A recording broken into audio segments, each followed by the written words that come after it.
Welcome to Axie Byte, where we explain Axie Infinity in bite size. In the last episode, we talked about breeding costs and how to calculate the profits you can make from breeding.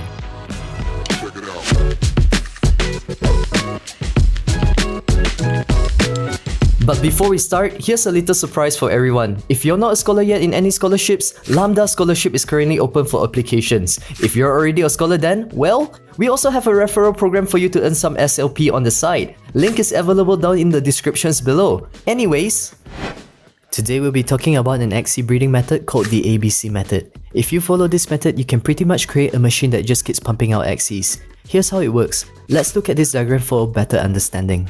You start off by buying 3 Axies, Axies A, B and C. A and B will breed as much as they can to produce your first generation of Axies. Then you take child 1 from the first gen to breed with C, as many times as you can. Then this will be your second generation of Axies. Then you take child number 2 from gen 1 to breed with child number 1 from gen 2.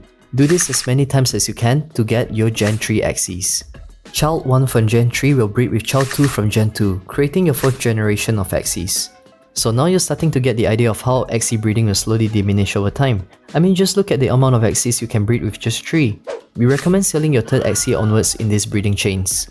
With the ABC method, you can clearly see that you're tackling quantity over quality. Sure, once in a while, you might get lucky and score an Axie with perfectly good parts, but overall, you've created a machine that pumps out Axies. Don't get too excited though. Remember, Axies are first born as eggs that takes 5 days to hatch. If you have done a little bit of breeding like this for a while and you have set aside some earnings, you could try to tackle the quality of Axies. This means looking out at the meta game right now and figuring out what's the most dominant Axie, the one that everyone is out to get.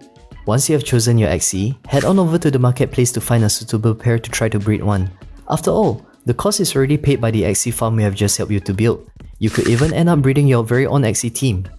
And that wraps up our episode for today. Remember, drop all your questions and suggestions in the comment section for what you would like us to cover about breeding. See you in the next episode.